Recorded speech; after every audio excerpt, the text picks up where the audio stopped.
Hello and welcome back to my YouTube channel, Yongo's Mixed Guide, where I hope to create a one-stop shop for your mixed application journey. So this is the second video in this series, and I will be looking at document completion. This is document completion part 1 because these are not the only documents that will be covered in the series. But for this video, I decided to keep it at just two, the application form and the placement preference form. So like I said, I intend for this to be a one-stop shop. So as I was thinking about how I would go about the document completion, I decided to make it a step for painstaking step review of each and every document. So I ask for your patience, but I decided on this simply because I felt that if I skimmed over too quickly, there might be, for those that are might be relying quite heavily on the information shared here, if there are things that I skip over, it, might, okay, it just made more sense for me to clarify by doing things step by step. So we're going to go through this you know, as if you're going through it right in real time, if I can say. So let's get right into it. So first things first, we're going to go back to the Study in Japan website. Okay, so we're back to this website, right? And from here, we're going to go back to that list of documents for download. Okay, so if we remember, we got the application guide from there. So assuming you've read through the guidelines, you know that you have to download each of these, right? So let's go now and get our application form. So I'm assuming you've read the guidelines. Please, guys, again, I can't say this enough times. You'll get tired of hearing me say this, but read. Just make sure you read every stage. So make sure you download. And I've said this already in my previous video, but I recommend you open a folder for all your mixed documents. It just makes things easier. So after downloading this form, you can, of course, print this as it is if you like, and type or write neatly in block letters as it says here on instruction number 1. Or you can go back to the application page, the application documents page on the Study in Japan website, and set up Adobe Reader. So that's a process that I won't cover in this video. So you can go through it on your own, do the setup on your own. Yes, I know this is the Japanese version, but you can just change the JP here to ENG and it should bring you to the, oh, okay, that didn't work. My bad. Let's try EN. That didn't work either. Okay, I don't know now. Okay, I figured it out. So you just take the JP out of it and just let it be .com/reader. And there's the English version, then you do the setup on your own. Okay, so here we are. We've opened, assuming you now have Adobe Reader, or if you already had it, then you just open the document with Adobe Reader. And here is the document. So 2024 application form for Japanese government scholarship research. It should say research student because we're going through the process for a master's applicant. Okay, so even if it's PhD, it should still say research. If you're a PhD applicant, it should still say research student. Okay, so instruction number 1, let's read. Type or write neatly by hand in block letters. So this Adobe app will just help us to type everything, even our signature at the end. Okay, but you can as well print and write in block letters. Keep that in mind. Use Arabic numerals. Okay, 0, 1, 2, 3, and so on. Write years in Western calendar. Okay, so Western. So it says write years in Western calendar. So that's the date, month, year format. Then write proper nouns in full without abbreviation. That's clear. Then personal data field in this application will only be used for scholarship selection purposes, contact information, and so on and so on. Okay, so we move. Next part, name in alphabet, right? So you type out your name. I prefer to type mine in block letters. So for example, if you have a middle name, you fill that in. If you don't, you won't. Then the gender, number 2, you tick. Marital status, you tick. Hold on, that was a mistake. Nationality, but yeah, if you're married, that will apply to you. Nationality, in my case, you tick, you write there. Then number 5, Japanese nationality, no. Okay, assuming you don't have Japanese nationality. If you do, you tick there. And you indicate the expiration date. There, you're going to type them in or whatever. Yeah. Then number 6, date of birth.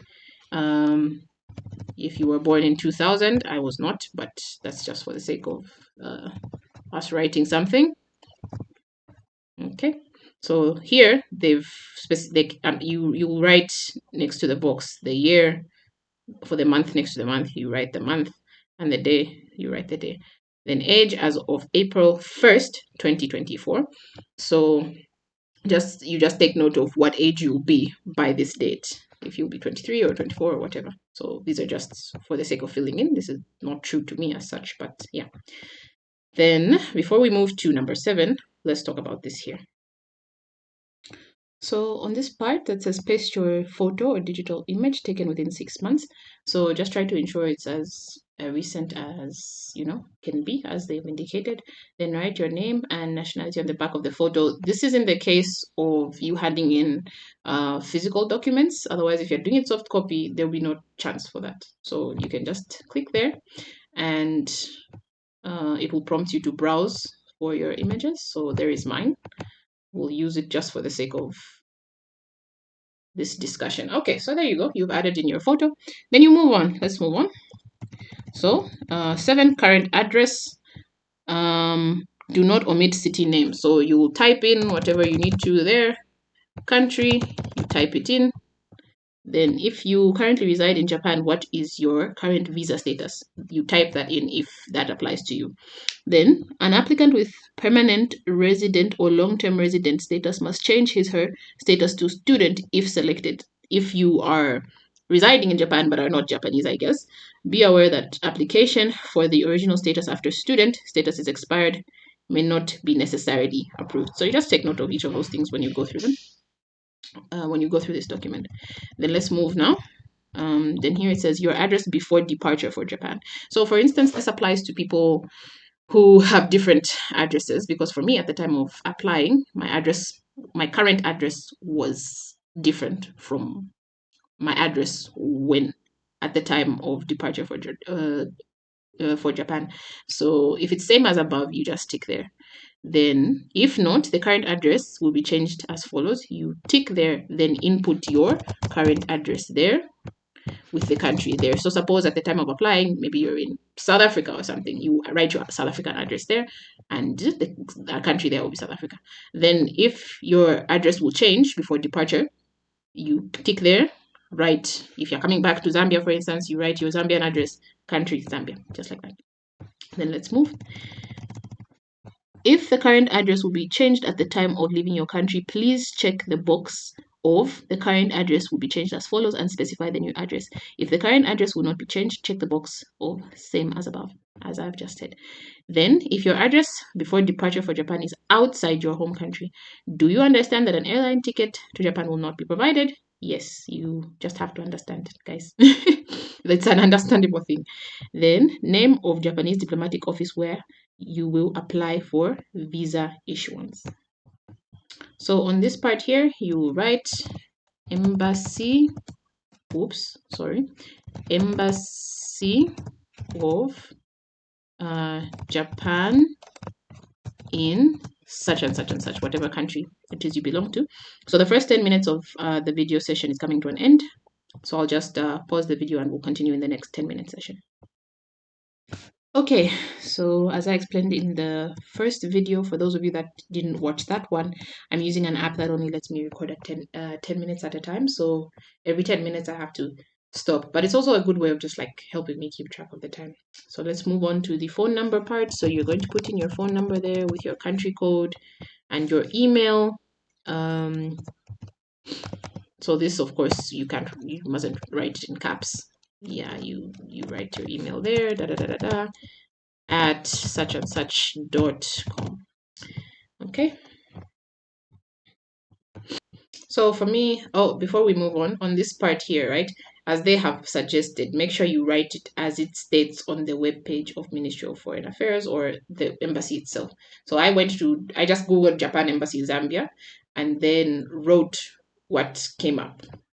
For instance, you Google Japan Embassy Zambia, then it would give you the actual name, and this is what I typed in: Embassy of Japan in the Republic of Zambia. So for instance, if you're not Zambian, you type in India, maybe. It says Embassy of Japan in India. So that's what you're going to type.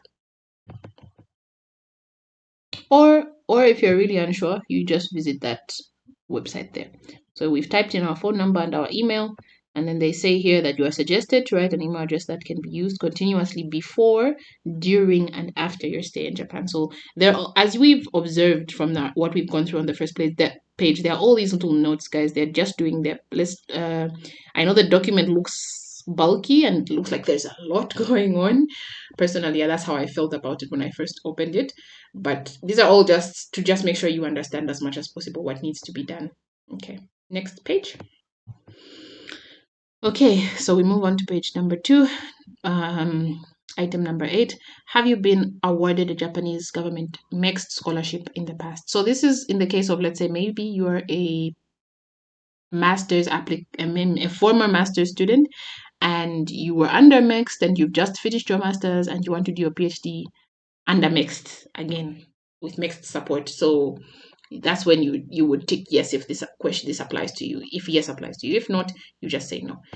Then if yes, please specify the period, the name of the school, and program number. So you fill in that part. But assuming this doesn't apply to you, as let's say a master's, maybe you're coming from undergraduate mixed to master's mixed, then you fill those things in. But if not, I'm assuming it doesn't, you will just move forward. So when they say program number, the numbers are given here. Okay, so if you were a research student, you type that number there. If you are an undergrad, just like that. Okay, so they've given all the possible numbers that you could input. Then, unsure whether previously awarded financial aid corresponds to a mixed scholarship or not, please consult in advance with the Japanese diplomatic office. So this is just guidance again. So if this applies to you, then you will consult as they have said. Then this next part is requiring that if you marked 1, 2, 3, 4, 6, or 9 above, have you had educational or work experience exceeding more than 3 years from the first day of the month following the final payment of the previous scholarship to the beginning of the payment of this scholarship? If yes, please specify the name of institution, the content, and the period. So then if it's yes, you click there. If it's no, I'm assuming no, and so let's assume it's no, so you just click no. If yes, you proceed to fill in all this content here. So if it's yes, you're going to then do a total period of educational work experience as of the beginning of the payment of this scholarship.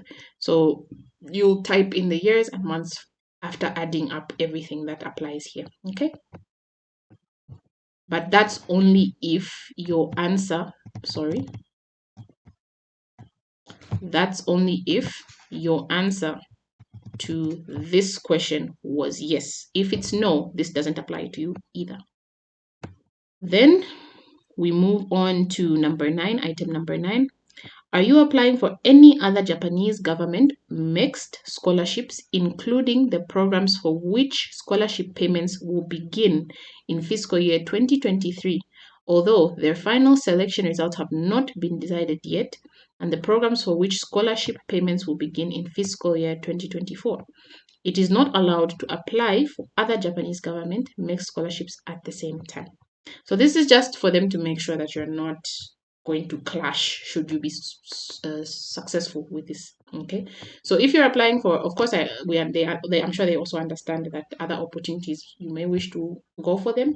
So you can just take note to say whether those other opportunities will not clash with the payments for mixed that would begin in fiscal year 2023 or 2024. So let's assume no. Let's assume this is, it's mixed or nothing. It's embassy recommendation or bust. Let's just assume. So this is the end of page 2, right? So item number 10, are you receiving or scheduled to be receiving any scholarship from any organization other than the Japanese government, including an organization of your home country government together with the mixed scholarship? If it's a yes, you say yes. If it's no, you say no. I'm going to assume no. We're still assuming that our character is a mixed embassy track or bust type of a person. So yes. Then, if yes, do you understand you must cancel other scholarships after being selected for mixed scholarship student, since it is not allowed to receive other scholarships together with the mixed scholarship? So that's, as you can see, guys, they've got an understanding to say you may wish to apply for other things, but you have to pick your poison. If it's mixed you're going for and you are selected for mixed, then you must cancel the other scholarship. So you just say yes, because here you have, this is something you have to understand. It's not up for discussion, but of course they're being polite and asking. If you are receiving or applying for other scholarships, please specify the name of the sponsor, scholarship period, scholarship amount, etc. So that's only if here you clicked yes, right? That's when you fill in the details that they're asking for. Okay, we're done with page number 2. So under academic record on page 3, we've got a bunch of instructions. So please just make sure you read through them. Number 1 is just talking about, write your record from primary school. Don't include kindergarten and nursery school. Then for the official year of graduation on number 2 there's some information given, so just read through to understand that. Then for those whose status is expected to graduate, we'll see that further down, we'll see what they mean by the expected to graduate. Write expected year and month of graduation, because this applies for those who are applying in their final year of undergraduate studies. Then for number 4, if applicant chooses other status in the status, indicate the detail of status in the remarks column. So there'll be a remarks column, we'll see it down there. The number 5, preparatory education for university admissions is included in upper secondary education.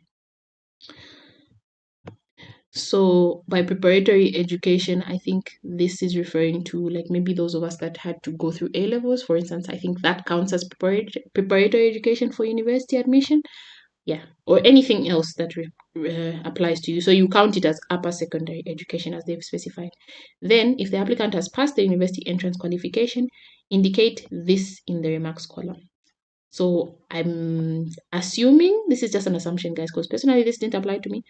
So my assumption is that this is put here for those that maybe you're applying for mixed, but you've actually already passed the entrance qualification for the university you want to go to.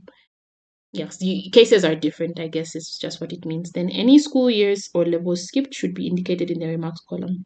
For example, upper secondary education skipped seniors year for the early graduation. So we'll see that remarks column down there. Then if you attended multiple schools at the same level of education due to moving or readmission to university, write all the schools in the same column. For instance, in my primary education, I had 2, so I wrote those 2. I put under state and province, I had 2, city, town, 2. If they're different, if the city and town are different where your schools were. And then, so there's space, guys, here for you to type all those things. The Adobe will adjust the font depending on how much you are typing in a particular box. Then you may use a separate piece of paper if the space below isn't sufficient. In such a case, please indicate that the information is on a separate page if you're writing by hand. In Adobe, I think it will just, like I said, adjust the font to fit as much as possible in there. Yeah. So now that we've talked about the instructions, we'll go into the filling in itself. So this is, now we're going into our third session of 10 minutes.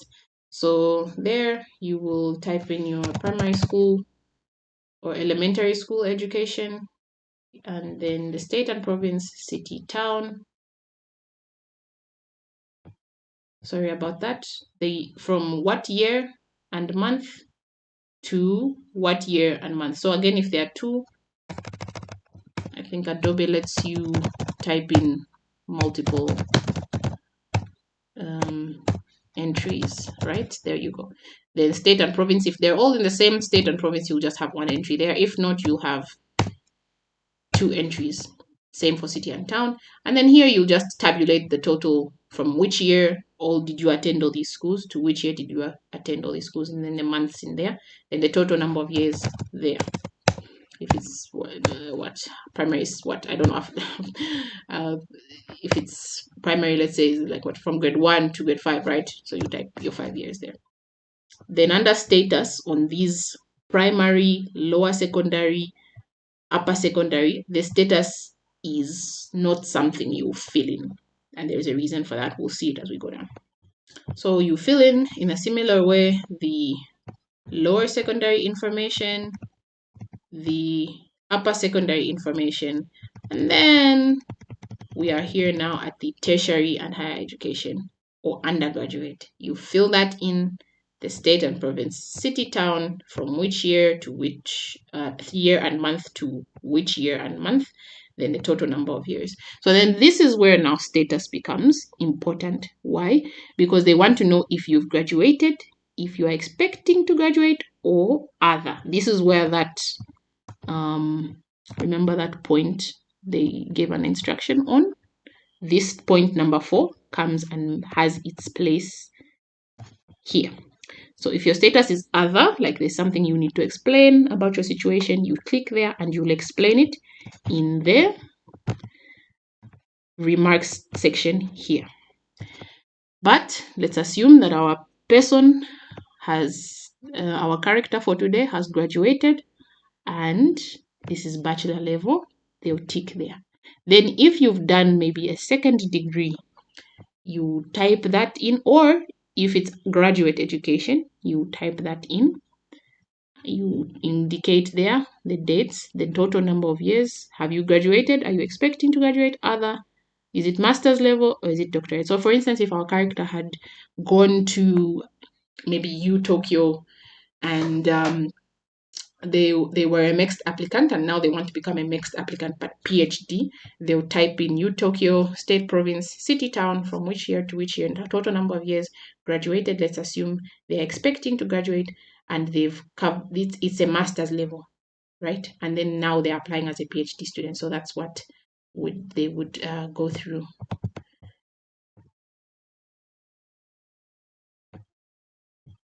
Okay. So then here, then don't forget to include the total number. So you would total up all the years that you have put here. If it's 5, 6, 7, all that stuff, they want to see the total now there. Then your remarks, if are there any special cases that you went through.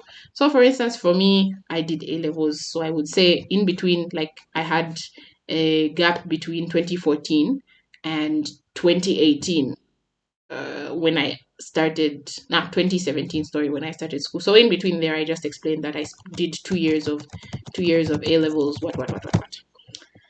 And I think in my transcripts, one of the documents I submitted was an A-level certificate as well, just for the sake of proving that statement.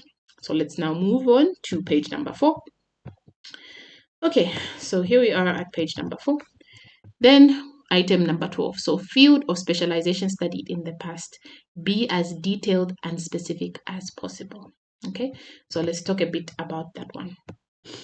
Okay, so on the field of specialization, I've assumed that our character is a food science technology graduate like me. So I just had her type in food science and technology. So if it's physics, you put physics. If it's law, you put law. You put engineering, you put engineering. And then you talk about a bit about, so they're saying detailed and specific. So they want details, but they don't want you to type in like a whole essay.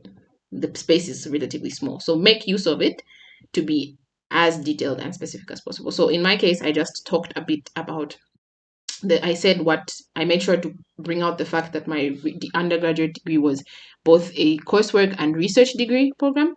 And I used words like interdisciplinary because that's what it was, an interdisciplinary program where we covered including but not limited to. And this is also what not to do. Make sure that you don't let typos like this compromise you, which our character did, unfortunately, at some point. So I would recommend you even tell them a few of the courses, some that were I guess you could list them based on what you were best at, maybe, or what is really relevant to what you hope to study in Japan. For instance, I'm hoping to look into food product development and whatnot. So I want to ensure that I point that out in the list of courses that I indicate here. Nutrition, chemical analysis will be important for my what I hope to research in Japan. So you bring those things out based on your case. Okay. And if your courses required you to produce reports, academic reports, or do academic writing, those extracurricular things, like in our case, we had lab reports, we had holiday assignments. We would have, like, every year in the School of Agric, all of us are expected to do like those additional courses, like research course, or we do that period of time where we stay in school, we learn about the other departments. So you talk a bit about those things. Some courses require the completion of laboratory practicals, submission of reports. Industrial attachment, you mentioned, was also done as a requirement to graduate. So you talk about those things to make your application as, formidable as possible. Okay, because if you were pushed to do academic attachments, that's where that holiday you sacrificed, it will come in handy here. I think it will make your application stand out. Then, have you ever written a thesis? So if the answer is no, you type no. If yes, you say yes. Then state the titles or subjects of books and theses, including graduation thesis, authored by applicant, if any, with the name, address of publisher, and date of publication. So I'll show you what I did. So I just copied and pasted information from my application form, and typed and brought that here just for the sake of the example. So graduation thesis title, there it is, name and address of publisher. I took the name and address of my publisher to be the university I graduated from and indicated the relevant details, and the date of publication, December 2021, because that's when our reports were submitted. Then here, the first course you plan to take in Japan. I think this is necessary for people who feel the need to oh, sorry, I was talking about something different. So the first plan, of course, you plan to take in Japan. In this case, we're assuming it's a master's degree program, right? Then there's non-regular degree program. I won't talk about this because I actually, to be honest, don't know what it is. It didn't apply to me, so I didn't look into it. But it's worth looking into. For those of you that are curious, you can either look it up or ask in the comments, and I can try and pick up some information. Or you can even ask about it in the Facebook group that I recommended. I'll drop the link to that as in the description box. So if it's professional graduate program, you tick there, or doctoral program, you tick there. Then preferred month of arrival in Japan, you choose one. So our character, let's assume she's chosen September-October period. Or both A and B are acceptable as per the university's designation. Term you wish to study in Japan. Up to completion of master's degree program, up to completion of professional program, or up to completion of doctoral program. You tick what applies to you. So let's assume it's just up to master's program. And do you currently have a job? If you are a disgruntled youth like me, that was a joke. But if you're a disgruntled youth like me who doesn't have a job currently, you just say no. If you do, you say yes. At the time of application, I did, so I typed in my employer there. Then we have the employment record, and we'll continue with that in the next 10-minute session. So employment record, name of organization. So there are two boxes here. So if you've got more work experience than our character here, you may wish to, I would recommend you fill in if you've got more than one set of, work experiences. But if you've got more than two,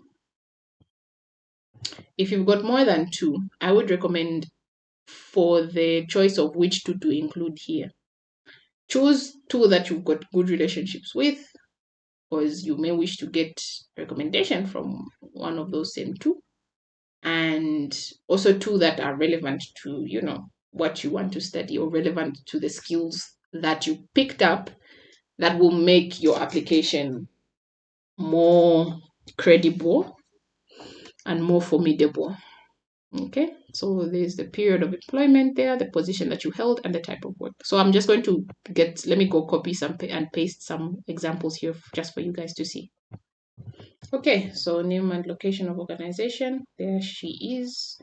Period of employment, there we go. Position, you write there. Type of work, yeah, you just talk a bit about what kind of work you were doing. In my case, it was monitoring, documentation, lab testing, reporting, and provision of recommendations as related to food quality and safety and product development. Okay, move on to page number 5. So here on page number 5, they want to get an idea of what the motivating factors are for you wanting to study in Japan. So this one, I'm going to go over and copy and paste some answers from that a certain girl wrote. Okay, so the motivation has been broken down into 3 terms. That is 1, the trigger for having an interest in Japan. 2, why do you choose Japan as a destination to study graduate level education? And 3, what kinds of things do you think you can contribute to Japan and your home country through your experience of studying in Japan? So all of this culminates or makes up the motivations. So in terms of the trigger or interest in Japan, I came across a video and I can't remember. I would have put the link in the description, but I can't remember who gave this advice. But I'll try and search around and add it. But basically, the point was just that this page here, is what will largely separate you from other applicants, because other applicants will also have more than 16 years worth of school. Other applicants maybe have, you know, other applicants are applying like you and they want to go study in Japan, but this is what's going to set you apart because they are asking for your personal experience, your thoughts, and whatnot. So that is why this girl here who gave, and did I call them answers? No, they're not answers, because then that makes it sound like there are right things to say and wrong things to say, but really these are responses. Okay, so this person talked about, the person is me, I am person. Earliest interest in Japan started at such and such with an origami instruction book and so on and so forth. So as you can see, there is a personal experience coming through here. And that's what I encourage that you do when you write. It may be something personal that occurred to you, and that's why you had interest in Japan. Or it could be something more on the professional side. It could have been a workmate that told you, or yeah, the answer could be longer. I would recommend like you don't, of course, overstretch, but the space is big enough because they want to hear your thoughts, of course, and your experiences. Yeah. So for me to not have reached the whole thing, to not have filled up the whole thing, for me, I think was okay. And again, this is no silver bullet. It's just really advice. So you talk about what personally really did trigger you for having an interest in Japan, as was done in this example here. Then why do you choose Japan as a destination to study graduate level education? So here you talk about what is it about the program that you want to do in Japan, that like what merits does Japan have over other places? So I recommend you think about what those things are, and that's what you're going to talk about here. So for instance, I talked about the fact that there are a lot of highly ranked universities in Japan, globally ranked, that is, and when it comes to my specific area of interest, it's an ideal destination because I have seen even from afar how robust their food industry is and how much they incorporate their indigenous knowledge with the modern science, and that appeals to me, and it makes me want to learn from them because then I can take what I've learned there and apply how they've overcome challenges of, let's say, lack of land. Japan compared to Zambia has much more land than Japan, but how come that they have managed to have such a robust system, and Zambia, with all our resources, is still lagging behind? So those are the kind of things that I brought out. So in your case, you also think about that and fill in as is relevant. Then, what kinds of things do you think you can contribute to Japan and your home country through your experience of studying in Japan? So as we went through each part. So you can even pause the video at this point and read through just to see if you really want to see like what this person what let me stop saying it this person, what I wrote.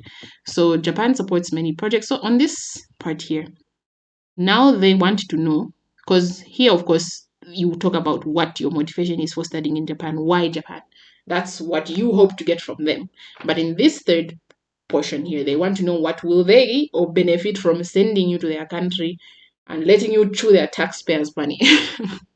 So they want to know why it would be beneficial to them. So for me, some of the things I would pick on saying is, I would recommend that you look at some of the projects that the Japanese embassy in your country has that are relevant to your field, or if there are any Japanese organizations running in your country that are relevant to your field. How can you contribute to the projects that they're doing, and um like based on the state of the diplomatic relations between your country and Japan, what role can you play, in um, even improving those relations and strengthening them. Those are some of the things that I would recommend come out in this portion here. For instance, I talked about how there are a lot of agricultural projects that Japan and Zambia have worked on together, and I brought out the aspect of culture and art and nature, because that's something that they resonate with a lot. It's evident in their art, in their anime, and in their music, and all those things of nature, culture, art are very relevant, resonate very much. And food is something that brings those things together. So you find a creative way to present yourself as much as possible, and talk about, like, really, really sell yourself in terms of what you think you are capable of doing. So do some soul searching, sit down and think about what you write on these parts. Yeah. So now let's move on to page number 6. So here is just, they want to get a feel of your language ability. So item number 21 there, there's a Japanese, there's English, then there's others. So in others, maybe let's say if you're very fluent in, let's say, Tonga. This character who's filling the scene actually isn't, but for the sake of the argument, let's say you're fluent in a local language, a local Zambian language, you write Tonga. Reading, are you able to read? You give a rating, so self-rate. Is it excellent? Yes. Writing, maybe it's a 2. Speaking, again, maybe it's like a 3, just like that. Listening, it's a what, just like that. Then if it's Japanese and you're like me, where everything is 0, 0. And don't worry about these zeros. They don't expect you to know, but if you do, that's a big plus for you. Put that excellent there. And if it's English, you type in, you put your entries there, just like that.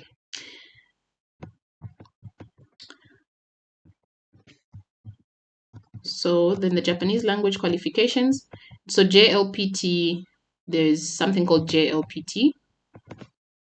So that just stands for Japanese Language Proficiency Test. If it's a test you've taken, you can indicate your level there, your score, and other.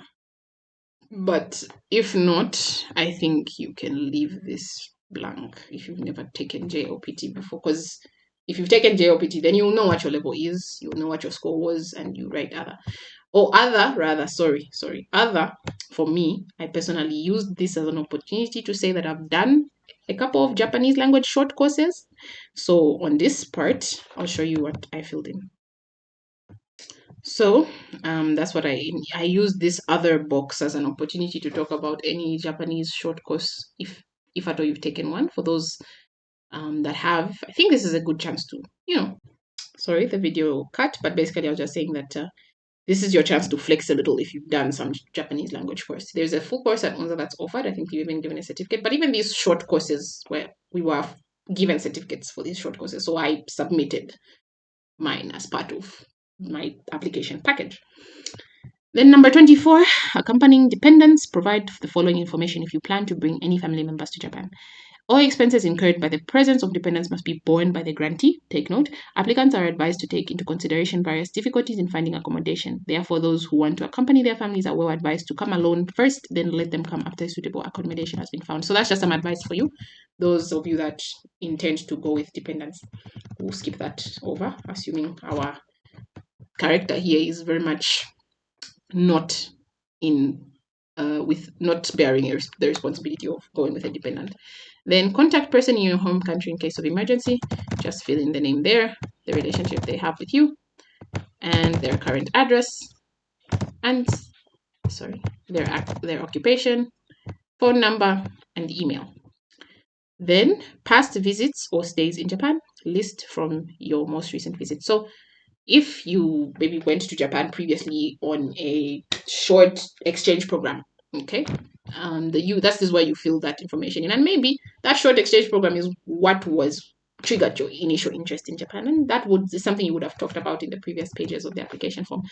Then you will now indicate here, I understand and accept all conditions stated in the application guidelines. Again, we assume you've really read through for Japanese government mixed scholarship for fiscal year 2024.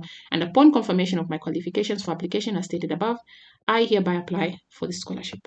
If you agree, check the box on the left. So we wouldn't be here if we didn't agree, right? So you agree. Then the date of application, of course, this is the year 2023. The month, let's assume it's May. And the date, maybe it's the 3rd. Okay, so that's the end, guys. I know this has been long and painstaking, but that's the poison I picked. I decided to go with it that way, and I will try to figure out how to put timestamps for people who want to skip to certain stages. I'll try to do that, but if not, the video will just be in its bulk form. So I've noticed the difference between this form, and this is just a side note. I've noticed the difference between this form and last year's. This is just the last year's, guys. So you've noticed that here there was actually a provision for signing and a provision for the date that was filled in. But that's just, a tidbit there. It's not of relevance, since for you guys who are applying this year, this is how it is. So you do what you need to do for what this year is saying. So, okay, so that brings us to the end of the application document process. Thank you for sticking with it thus far. So we've still got one more document to look at. And that's why I limited it to 2, because I know this video has now probably become almost an hour long. Forgive me for that. But if it was a relevant hour worth your time, then that's better. That's for the best. Okay, so we go back to the Study in Japan website, where now you will move on to the placement preference form.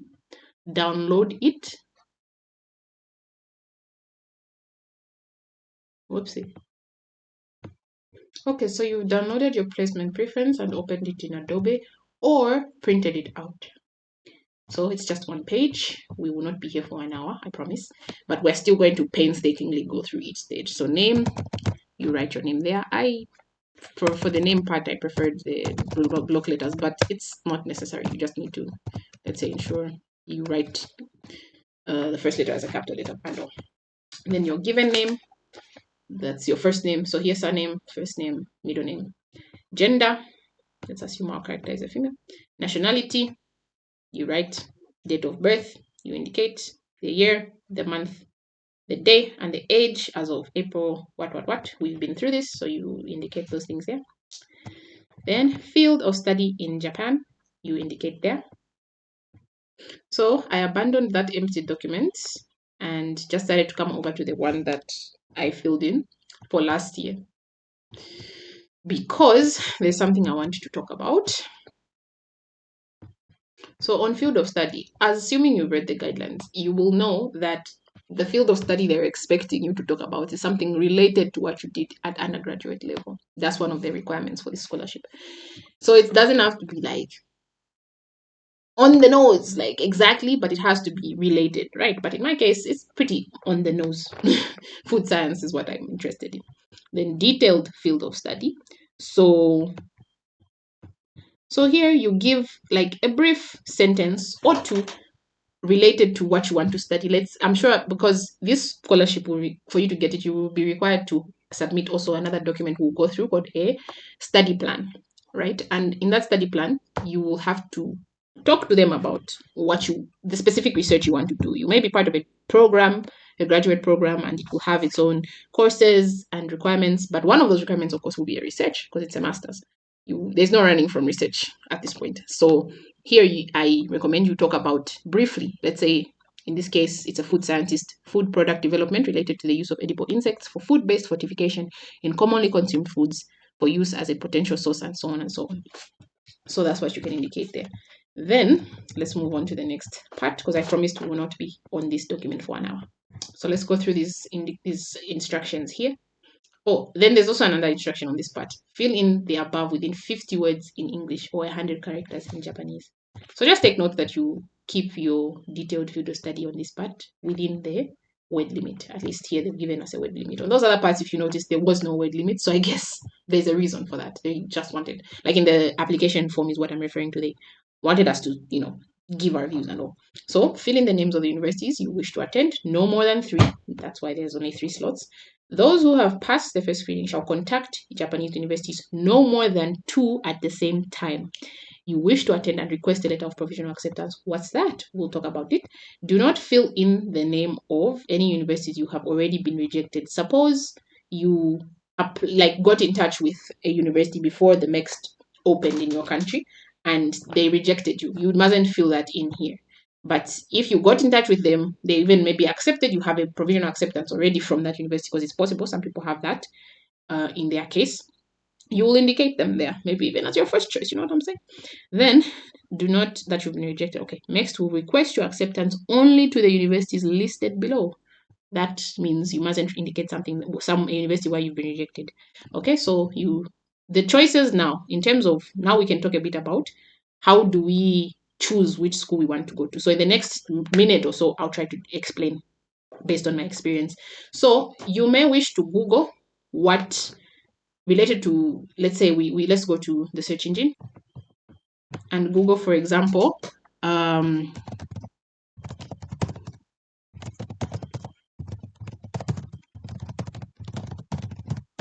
food science and technology.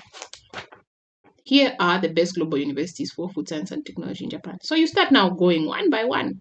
You start scrutinizing each of those options. So I recommend, once you saw what comes up on the search engine, you go to each of those schools. You check their websites, you check their graduate programs, what is involved, and also make sure you check if it's a school that's affiliated with mixed, because some schools, especially private schools, do not accept mixed applicants. But some schools do, and most of them are national, what they call national universities in Japan, right? So these, for instance, I made sure to check that all of them are national universities and the name of the graduate school. So that will require you to look at the school, the graduate school, and all that, the graduate school and the program, what it's called, and all those things. Okay, so I started another 10-minute session just for the sake of clearly explaining this. So you really do some reading, some good amount of reading for each of these schools, and then also now on this part of name of academic advisor. This is a name of potential academic advisor. This form, called the placement preference form, you will submit it not once but twice. So the reason they want you to submit it at this first stage is because I think they want to encourage that you plan out as much as possible should you be successful at the first stage. Because after you are successful, as they said, you will then contact one of these key people that you've mentioned, and you will only be able to fill this in if you go and really, really check the graduate school. That graduate school will have a list of the faculty. They normally have these faculty pages, and you'll be able to go and have a look at what those faculty members have studied, what their research labs are about, the publications that those faculty members have. And maybe for people who have already even gotten in touch with a faculty member before the next opened, you will indicate them there. So this, for those that wouldn't have done so before, this, you just fill them in as potential. Potentially, those are the people you get in touch with if you are successful. Yeah, so I think those are the major things on the placement preference form for now. In later stages, we'll talk about. So let me briefly explain what a provisional acceptance is. If you read the guidelines, it may already be clear to you, but just in case, for further clarity's sake, a placement preference form is what this academic supervisor will give you, or not, sorry, not placement preference, provisional acceptance is what the academic advisor will issue to you should you be successful in getting their attention once you contact them. You contact them, you present your case. So in a later video, I'll again talk about how some tips on how to write that email that you send.